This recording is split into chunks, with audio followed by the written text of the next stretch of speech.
Welcome to Questions and Actor Laurent Pitre. I'm Laurent Pitre, your host of this podcast, as you know. And I am here with a hilarious, funny, aesthetically wonderful, flamboyant, fantastic, amazing. Go on. Uh, I'm listening.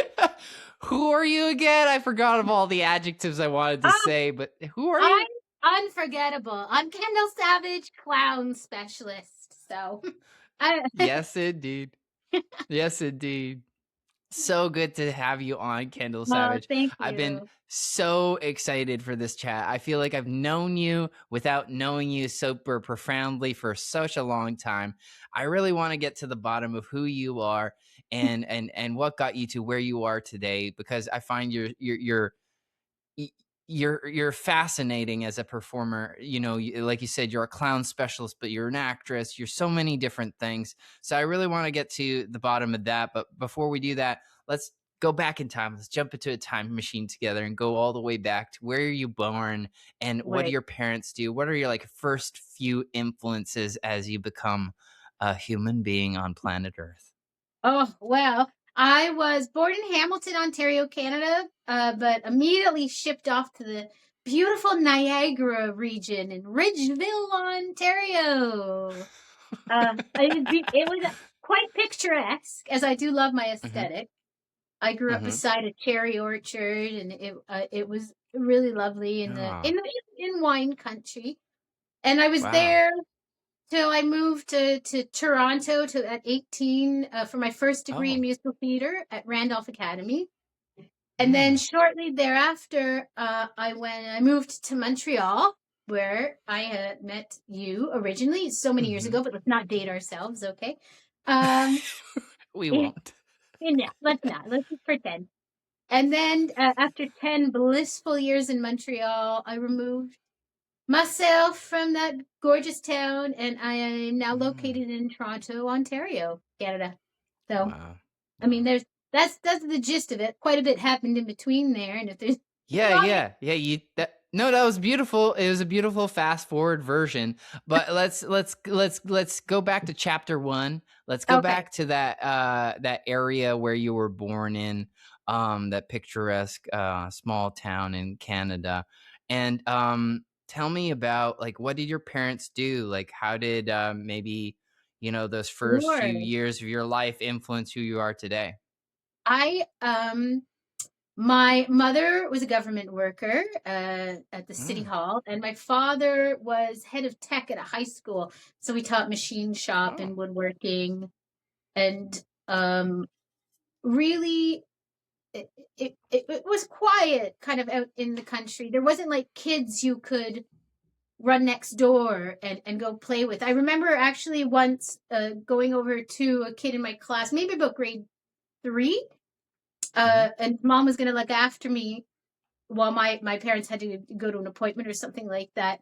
And after school, all the kids came out into the cul-de-sac and would play until it was dinner time, and that was such a foreign experience for me because Hmm. I really in the country didn't have access to that, and Mm. so it that definitely being that alone and in front of the television really shaped me a lot. Mm. I knew from a very, very young age I wanted to go in comedy, Oh, uh, wow. but which is so bizarre to me. Looking back at it, when I was in grade six, I became obsessed with Howie Mandel, and he had Oh, this act. wow. Yeah, I know, I know, he's fantastic. But he had this act where he would blow a rubber glove up over his head, Uh-huh. and I That's became so fascinated by that. And I saw actually, this is going way back. But in television, before streaming, we had cable. And I mhm. remember when we got cable in the early 90s. Well, I was very young. I was very, very young. Okay. We got very, very young, baby steps. I was, we got A&E, arts and entertainment. And it Yeah. really showed foreign films Oh, and cool. wild stuff. And when I was about nine, I saw Robert Lepage's Tectonic Plates on film, Whoa. Wow. and it affected me so much. He Mm. also later that year came out. I carried it around for decades. It was a Maclean's magazine interview with Robert Lepage, and Wow. it talked about how he used to gather all the Christmas trees up um, Mm-hmm. at Christmas time when he was a child, and put them on display. And I saw Johannes Schweikmeyer's Alice, which is like a stop motion animation with taxidermy stuff. And so I would Oh, wow. watch these wild art films way too young, because because it was the 90s and your parents weren't helicopter over you. Yeah, they were watching what you were watching. Yeah. No, they didn't have like a child protection internet thing. No. That didn't exist. No. And then I would turn the TV off and I would sneak into my parents' room, like, because a lot of these things I wasn't supposed to. We had a hidden television, and I would watch In Living Color, Oh, Kids in the Hall, wow. and I Oh wasn't my supposed God. to. Yeah, and Oh, then there would be wow. late night stand up on A&E, and I just Oh, became wow. obsessed with Wow. these shows in comedy, and I decided I wanted to be a stand-up comedian. I was going to change my name to Kendall Wendell Savage. And I would sign all my homework, KRWS, Kendall Wendell Savage. And that was like I thought I was so funny. And Wow. yeah, and because I was constantly told that I was the class clown and I was being funny, and like there's so much Mm. psychology to that now, but let's not get into that maybe unless you want to get into psychology. My children that young, I'll go become a class clown.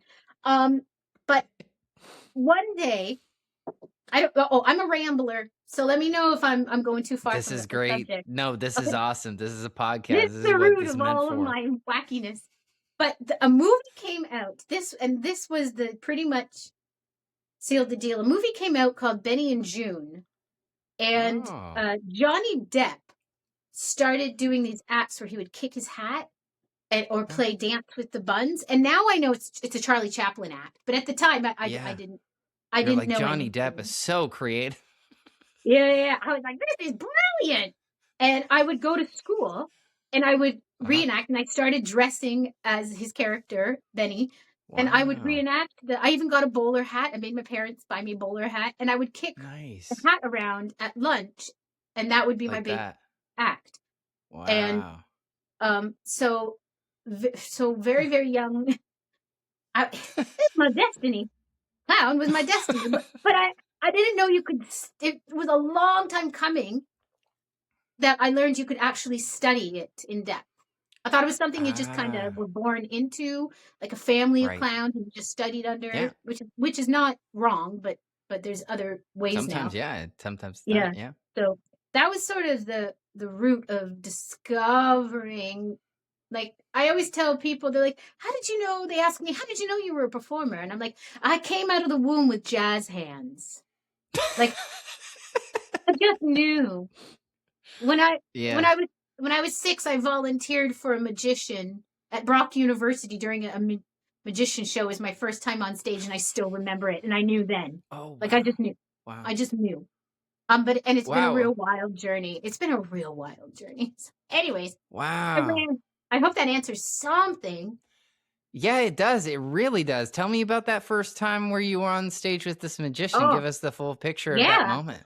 So Yeah. it was that trick where the magician has like this. I have a coloring book. And it's all Mm-hmm. black and white. Do you want to? Someone needs to come help me make the colors appear. And so I remember Uh, sitting there, and I put my hand up, and he goes, "You." yeah. And my mom kind of gives me, she goes, "It's you." And I remember going down the row of stairs and coming up, and that light being on me. And then Mm-hmm. I knew I was like, I like being here. I remember Oh. feeling that. And then I turned to the magician, and he's like, "Can you use your imagination?" I was like, "No." I didn't know what the word imagination meant. I was so young. He's like, But you can killed. you I'm sure the imagine?" crowd loved that. They Oh, laughed there's at that. laughter. I can remember the laughter. And then Yeah. he's like, "Can you imagine the color blue?" And I was like, no, because I didn't know what imagination was.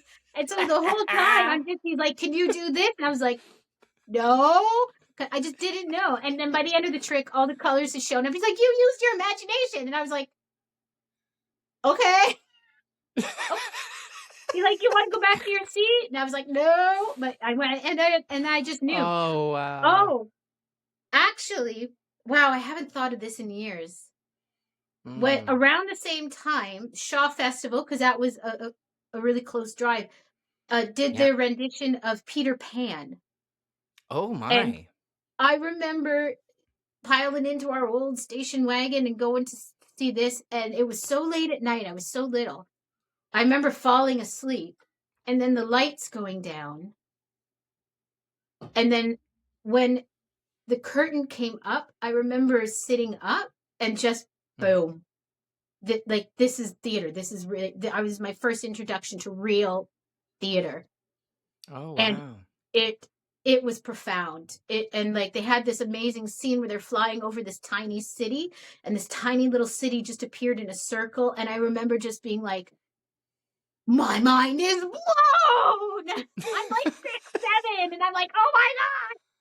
And so Wow. all of this was sort of like happening within a short period of time. And I sort of, I just knew. I haven't thought of that in years. That's Wow. beautiful. Does that make any, yeah, I'm rambling. Yes, that does. No, no, that's what I Go down wanted to memory know. lane. No, but it's cool to hear what's the formative experiences of an artist or a person, because it really helps you understand who they are today and why they do what they do.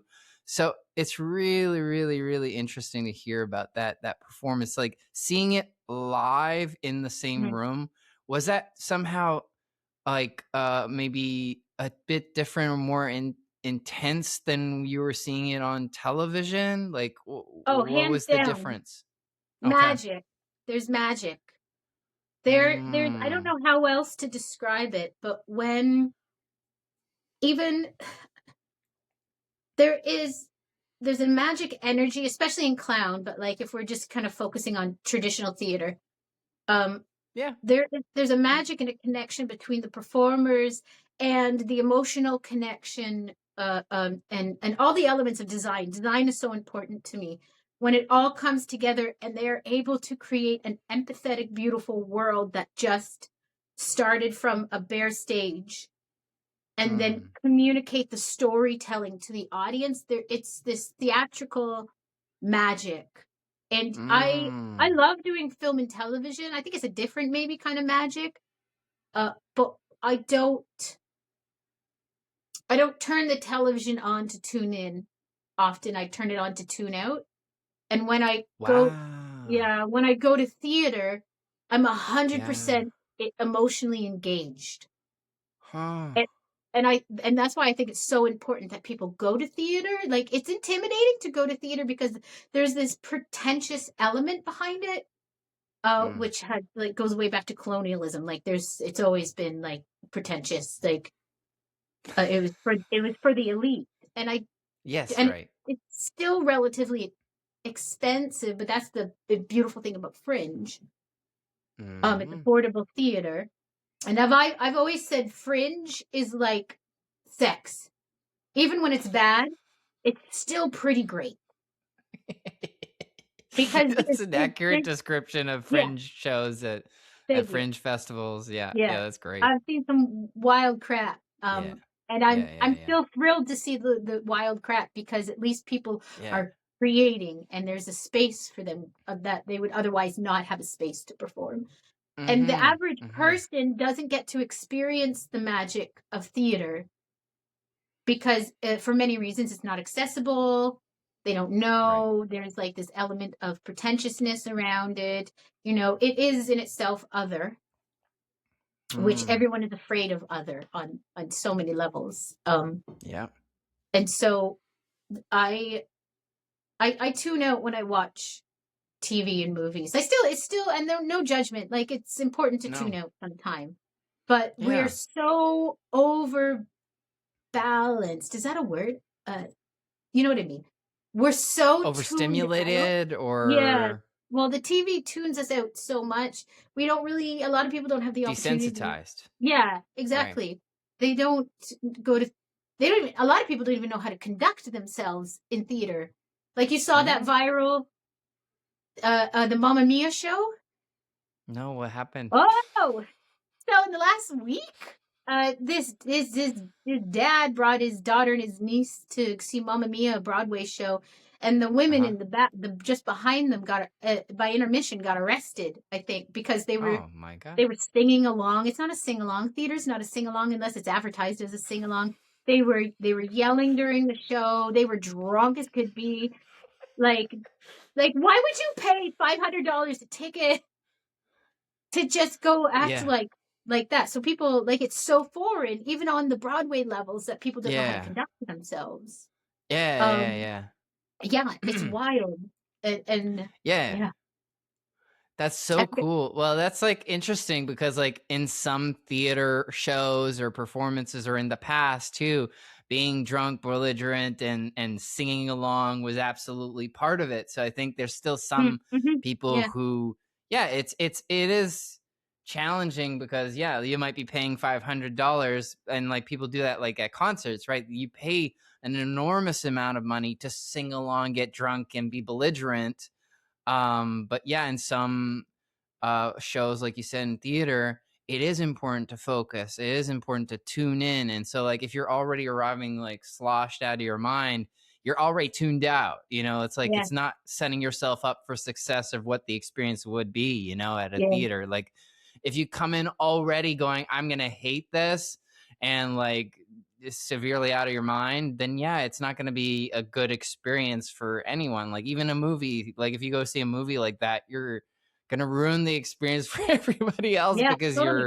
you're coming in and with the energy of less of trying, as you said, to tune in and to try and like have a connection with that magic of that experience. Yeah. It's catharsism too. Mm, Humans go to two places for catharsism. They go to okay. church and they go to the theater.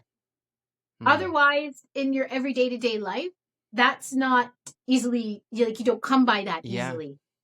Right. And so, Yeah. catharsism is so important for learning empathy and all sorts of other things.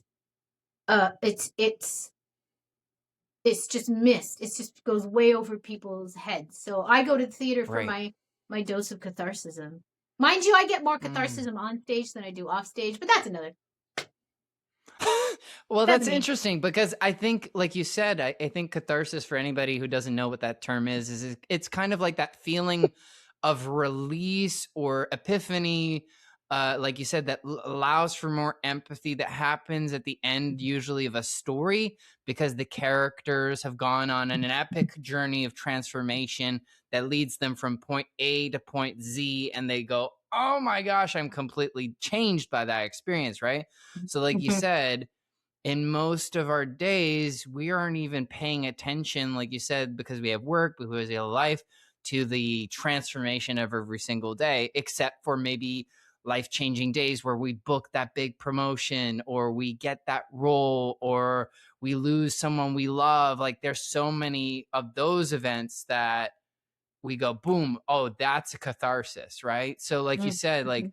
movies, plays, art in general, or especially the performing arts, like you're saying, allow for those spaces for catharsis to happen. That's so Mhm. beautifully said and so Thank true. you. And I'm so curious to tell me about what your beginnings were when it came to theater. From like, you know, you explained to me like your first moment on stage was that magic show. Did you start doing theater before you moved to Toronto and went to Randolph Musical Theater program? Yes, I Hmm. wanted my first degree was in singing. I still am an incredible singer, but I was studying to go into Cool. opera. Oh, wow. Yeah, when I was about 8, so this a lot of the my shaping happened between like 6 and 9. Uh I Wow. was watching PBS with my mom and an opera singer came on, and I was I remember turning to her and I said, "I can do that." And my mom like, yeah, okay, right. That And level then, of confidence I admire. well, yeah, I just knew I could do it, and I did. And I was very, very good at it. But Nice. uh, it took me about 2 years for them to believe that I wanted singing classes because I was in piano, and I had the most wonderful piano teacher, Tammy. But I didn't have the attention span for piano or the interest. Oh, But I went to okay. Right. singing, and so from the ages of not no no I started when I was nine to no, yeah, okay, whatever. 10 to 19, 18. I was Wow. taking private lessons, and I was in young people's theater, and I was doing Oh, like nice. elementary school shows and high school shows, and I was always the comic relief doing silly stuff. So Hmm. there was always an element. I've just always known I wanted to go into performance. But Mm. there was a lot of learning how to survive before I could thrive. Mm. So it was Yeah. really it was a really challenging but beautiful journey, which is it's made me who I am today, and I love who I am. Not a lot of people can say that, but Mm. definitely still had that comic thing back in my head. And when it came time to choose a university, Yeah. Uh, no one explained to me how difficult studying opera was. I just knew I sounded Mm. fantastic and it came easily to me. No one actually sat down and said, okay, well, now you have to learn how to play the piano because you're going to be going also into it's not just singing. You have to Yeah. do piano lessons and you have to learn the theory and you have to learn how to at least fake 3 or 4 languages. And it just became, Mm. and then it just became less fun.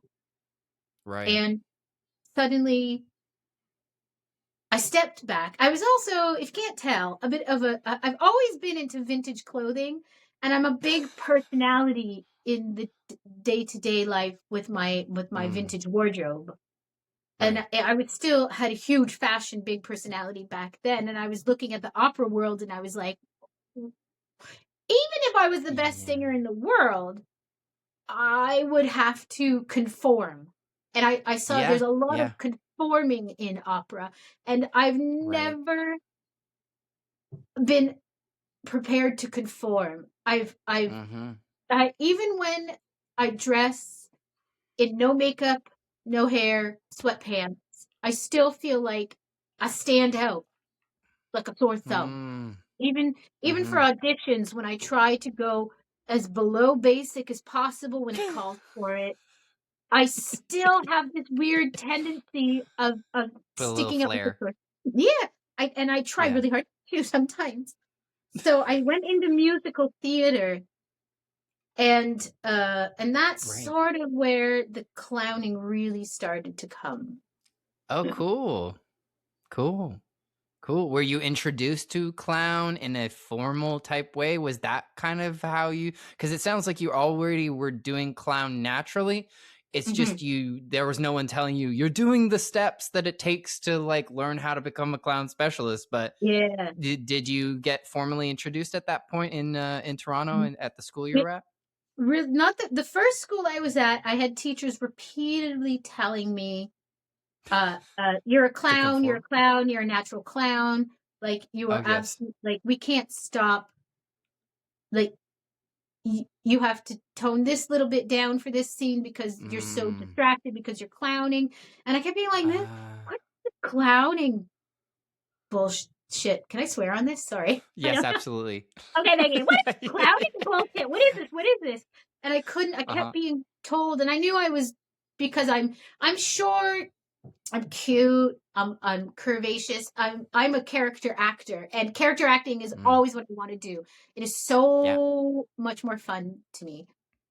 So I Mhm. knew I was already leaning towards the comedy, but then after my degree at Randolph, Mhm. I got very sick, and I took many years off, 3 or 4, Mm.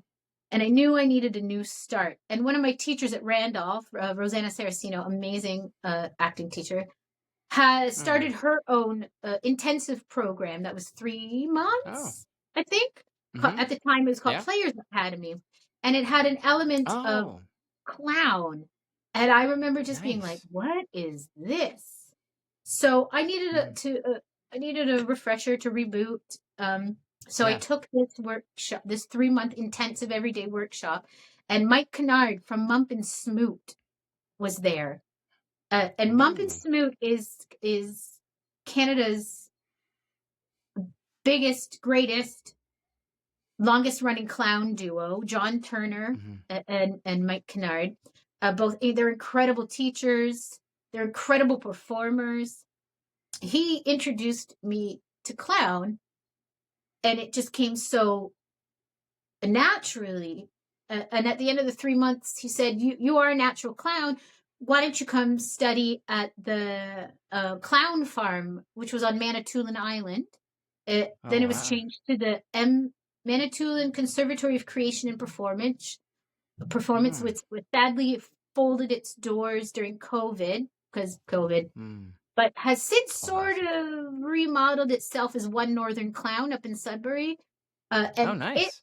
yeah, I'm so glad they're still at it because it's one of the only places you can seriously study something called the Pachenko technique. The Pachenko technique is a Oh, right. Canadian form of clowning that is should be done very intensively, not in like 2 hours this week, 2 hours next week. It should be done. It's life changing. It's unlike any other pedagogy of clown in the world. Mm. It um it's I sincerely believe every clown that cares about their just cares about clowning should go and study this intently, and then take what they like from it, leave what they don't, and Mm. apply it to their clowning. Mm. It is the best training I have ever had. It's the most Mm. challenging training I have ever had, and it's the most beneficial training I have ever had. I cannot Mm. praise this experience enough. But at the time, Mm. Mike invited me, and I remember standing at the corner of Bloor and Dovercourt in Toronto, and he goes, "Come study." And I remember looking up to him, and I laughed, and I said, "Ha ha! Who has a career in clown?" And he just pointed to himself, and I went, "Ah, touche, touche." But I didn't think anything of it. I just was like, Yeah, "Clown, right. that's ridiculous." I had the best time of my life. I loved it. It was great, but it was just that was that. And then Yeah, right. 2 years later, for many reasons, I needed another restart. And that's when my Mhm. partner and I at the time were like, "Let's move to Montreal. I'm going to go back to school for more theater." Oh, Uh, wow. because I'd always wanted to get a university degree. I had like Right. Randolph certificate. It, Certificate, right. yeah, It wasn't a university thing. but Yeah. it was way more difficult than university. University was a Yep. breeze compared to Randolph Academy. Total breeze. Yeah. Because they condensed 4 years into two, which is like the Yeah, best right. way to learn performance, personally. Yeah. Um, and it was yeah, university was a breeze. But as soon as I got to Montreal, I got Yeah. scouted by Cirque du Soleil, Oh, and wow. yeah, it was yeah, and I was like, ha, yeah, I guess maybe Mm. I should look at this clowning thing a little harder. And that's it Mm. snowballed from there. I just studied. Brought in teachers to like I'd go to university all day, and then I would produce workshops with clown teachers and everything like that. And I like to think now Concordia University has a clown course. They didn't have a clown Mhm. course before me.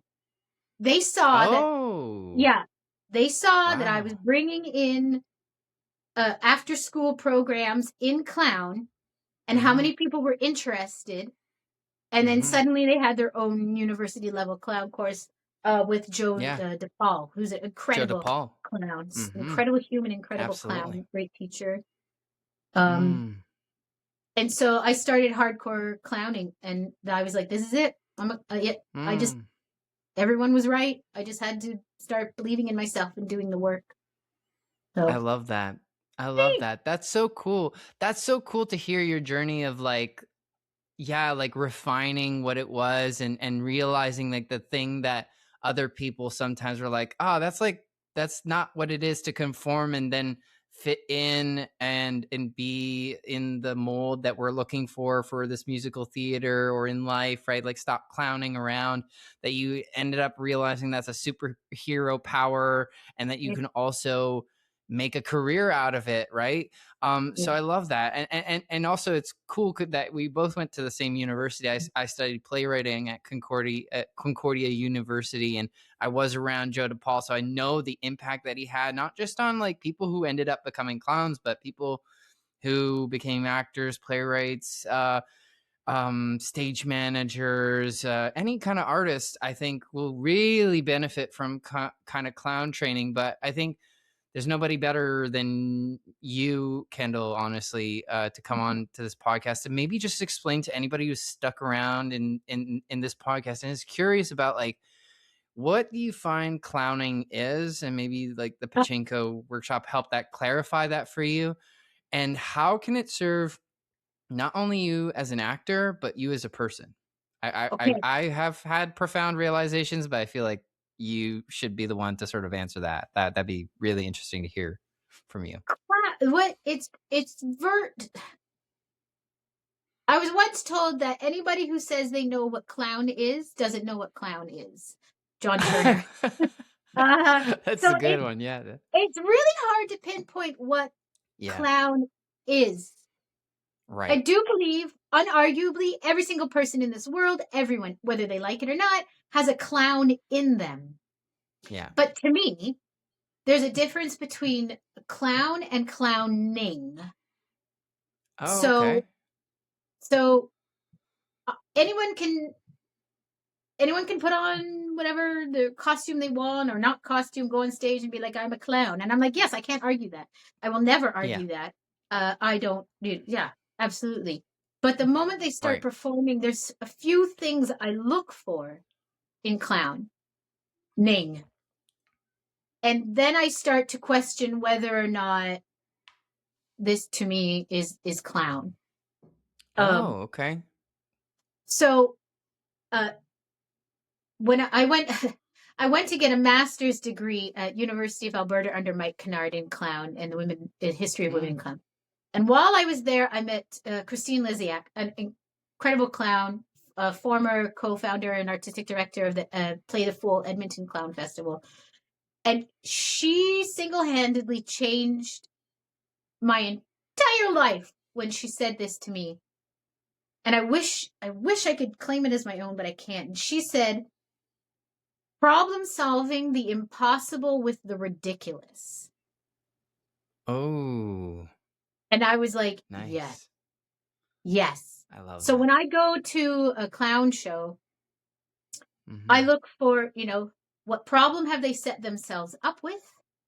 And what is Mm-hmm. the clown logic, the most ridiculous way they can solve this problem? And then once that's sort of set up, Uh-huh. yeah, I love it so much. Once that is set up, I then look for empathy Mm. beyond the fourth wall. So there's no fourth wall in clown ever, ever, ever, ever, Right. ever. Right. And then Right. once there's empathy beyond the fourth wall, and whether that is for us to love or love to hate this clown on Mm. stage, which is still love. Um, Mm-hmm.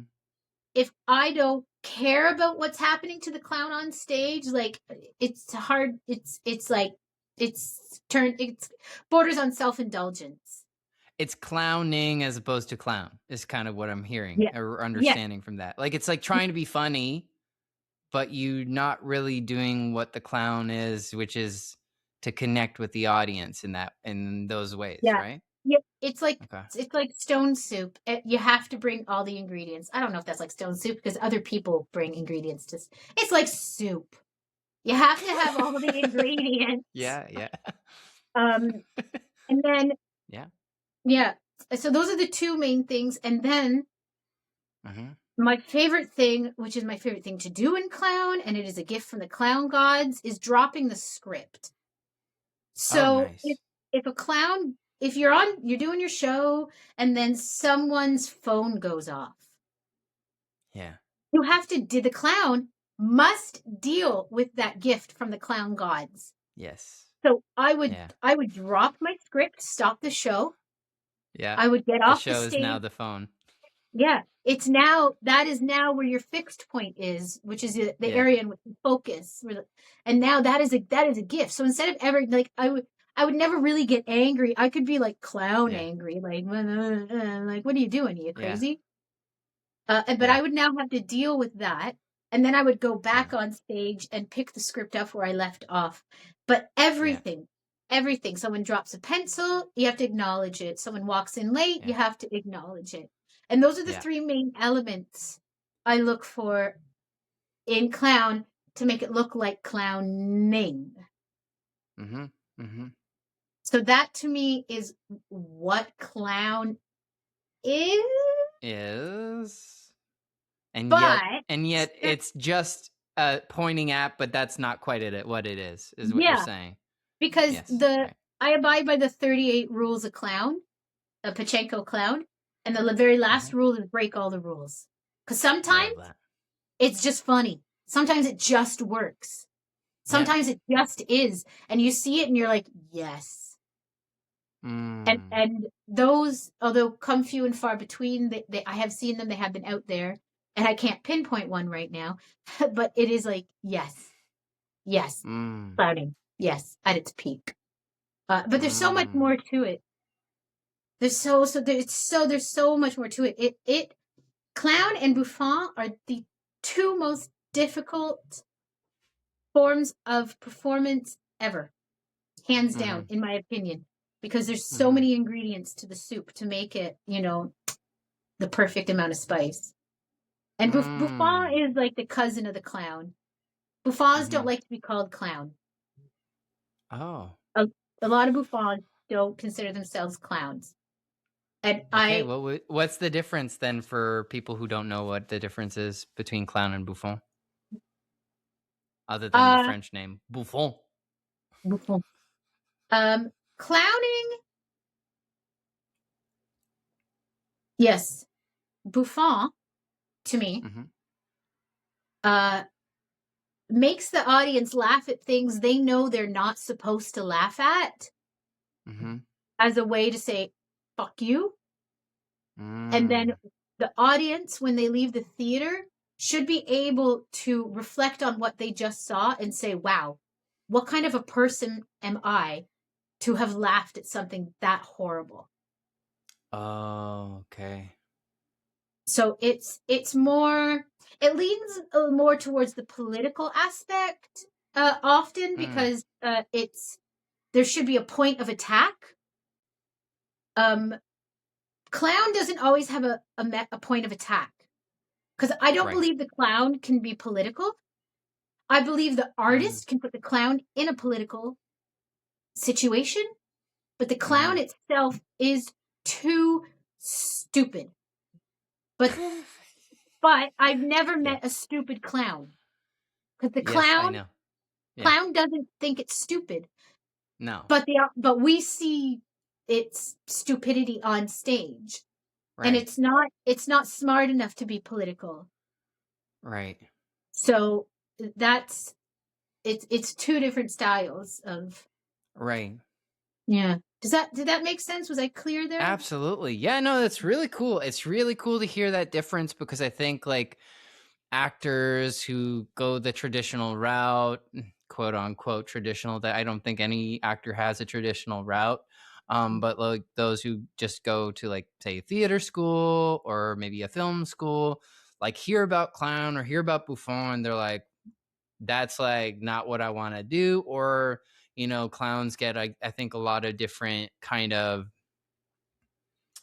probably just judgments that are incorrect, probably due to like horror films or stuff like that, that they're terrifying or that they're bad or that they're like creeps or um they're gonna like hurt you or they're gonna scare you. Like people have this irrational fear of clowns too. And so yeah, it's cool to hear your perspective on it because it hasn't been all about like, like painting your face in a kind of weird makeup or like trying to get a joke work at all costs. Like Yeah. it's nice to hear that it's founded in things that even as like an actor in say traditional theater or in film or in like you were talking about stand up too, you know, all those kinds of elements of clown and bouffon can be really useful whether it comes to like being in the moment, responding to what's actually happening, using accidents as like these opportunities for even more presence and realism within this context of a show or even a movie. So it's really, really cool to hear. Just because we do have to honor your time, I do want to, you know, talk about what were like the major highlights in Montreal before you went back to Toronto to pursue your career again. Well, I founded and was the artistic director of Le Festival des Clowns de Montréal, the Montreal Clown Festival. Hmm. I That I would definitely say that was a highlight. I had, in association with the Francine Cote School of Clown and Comedy, had was a cabaret producer of Les Clowns, an incredible cabaret that would be bi-monthly at Cafe Cleopatra that would sell out by the hundred. Because Wow. Montreal is so unique because there's so many professional, like high grade level trained circus clowns there Yeah. because of Cirque Éloigh, Cirque du Soleil, Cirque Carmagnole, the Tohu, which is Canada's Yeah. only circus theater. And if you haven't Hmm. been to Tohu, oh my God, it is so Yeah, it's great. stunning. Um, so there was no reason for there not to be a festival. And I found out years later that someone else was working towards start a festival, but it didn't. I don't know. I don't know all the details. But bless, they're wonderful, and that kind of Mm. fell through. So just one day, I was like, I'm just going to do this, and I was the first year was a horrible wreck. I That's it good. was a horrible wreck, and I was in over my head. And then Yeah. I had a business partner come in, Vanessa Rio, and she took over the reins and is running it now. And she's done a wonderful job of creating the festival that Nice. it did today. And I'm very Nice. grateful for that. But Nice. those two things were really big. Being scouted by Cirque, which is another Hmm. beast in itself. Yeah. And just really the clown community coming Hmm. together, the English and the French, and everyone who just loved circus. Just we used to have the best wild parties. Hmm. It would be an all night rager of just clowns. It was hilarious. I miss that Yeah. very, very much. Hmm. Uh, and just the sense of community. I'm a really big believer in community. Toronto has an incredible clown community, and I don't Hmm. believe it would exist if it wasn't for Gordon Neal and a Hmm. handful of other wonderful clowns, and him opening Sweet Action Theater. It's important to me that I mention Sweet Action Theater everywhere I go because Mm. it is the part of the clown community where I am now. And the Mm. clowns wouldn't have anywhere to go if it wasn't for him and that theater. So my heart to Gordon. Thank you, Uh, Gordon. yeah, thank you, Gordon. I don't know what we'd do without Wow. you. Protect him at all Wow. costs. I will. And so my Montreal was great, and then the transition to Toronto has been unique, and then my transition to Las Vegas now Yes. is wild. Big, big, big move. As someone, I'm wearing the USA T-shirt to keep manifesting towards your goal this year, which is this O1 visa to work in Las Vegas.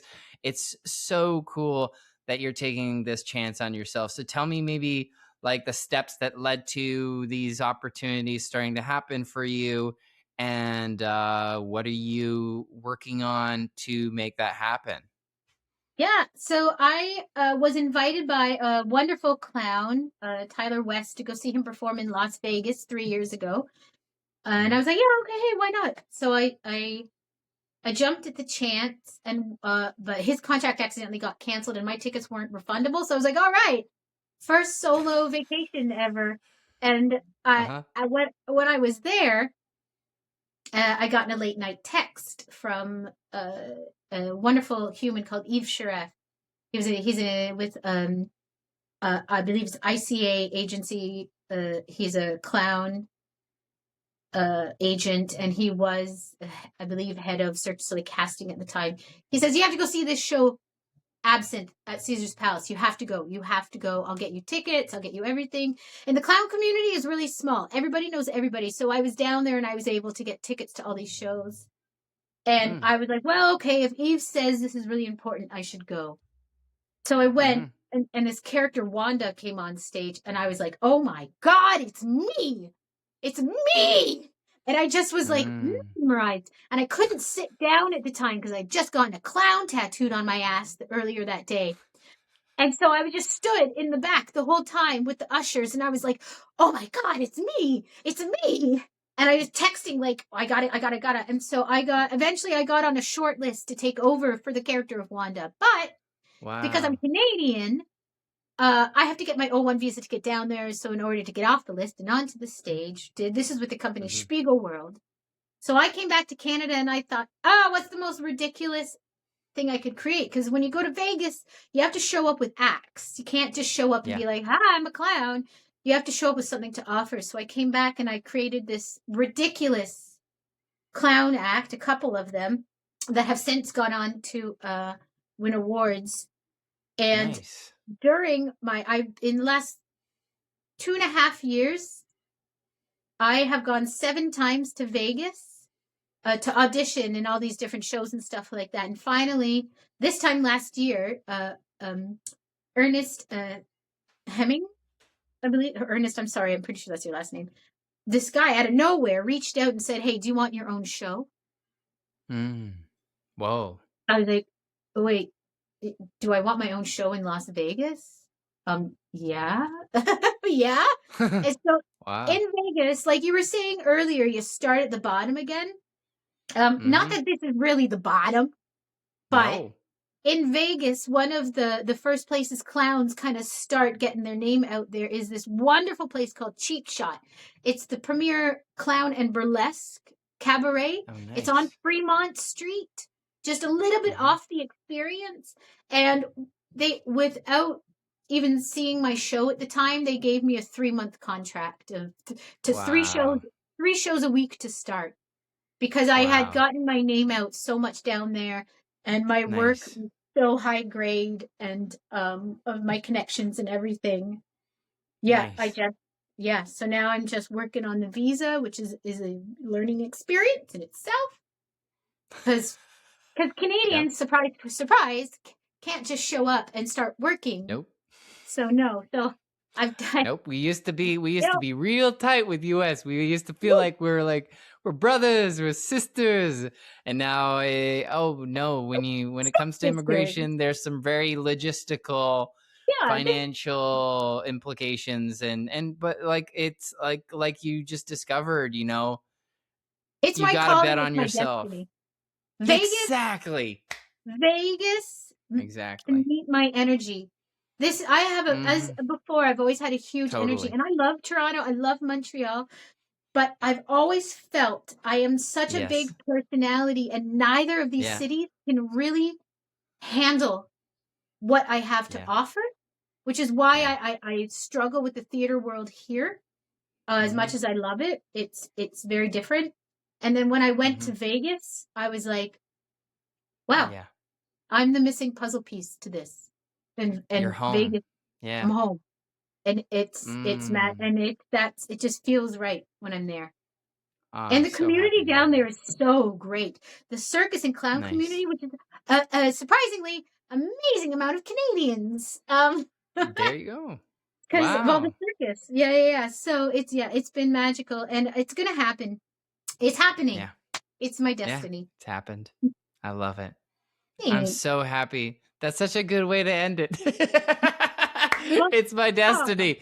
Hey, Kendall, this has been an awesome chat. Thank you so much for coming on this podcast. It thank has been you for such a having me. pleasure to get to know you a bit more deeper and to know your story and for you to be able to share it with all the viewers and listeners. Thank you so much, viewer, listener, for sticking with us and hearing this conversation. We really appreciate your time.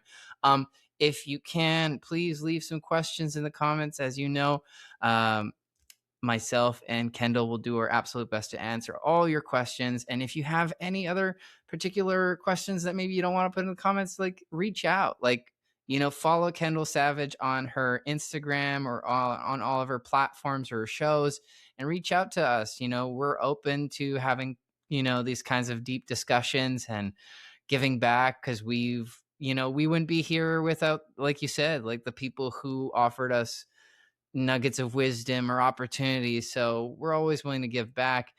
So to help those viewers or reach you, can you just let them know where they can find you, where they can follow your journey, where they can reach out to you, or where they can see your shows? Yeah, and well, TikTok and Instagram, I do a series called Clown 101s where I give Hmm. nuggets of the clown rules and how to be a better performance. And I talk about important clowns. And that's Kendall underscore Savage underscore clown. My website is kendallsavageclown.com, and you can Hmm. buy merch there if you want to support my financial journey to moving to Las Vegas in September 2026. Much appreciated. Yes, yes, yes. Thank you. Thank you so much, Kendall. Thank Again, you. thank you. This was such a good chat. And I usually end this by saying and scene. So here I go. And scene. And that's the end of the podcast.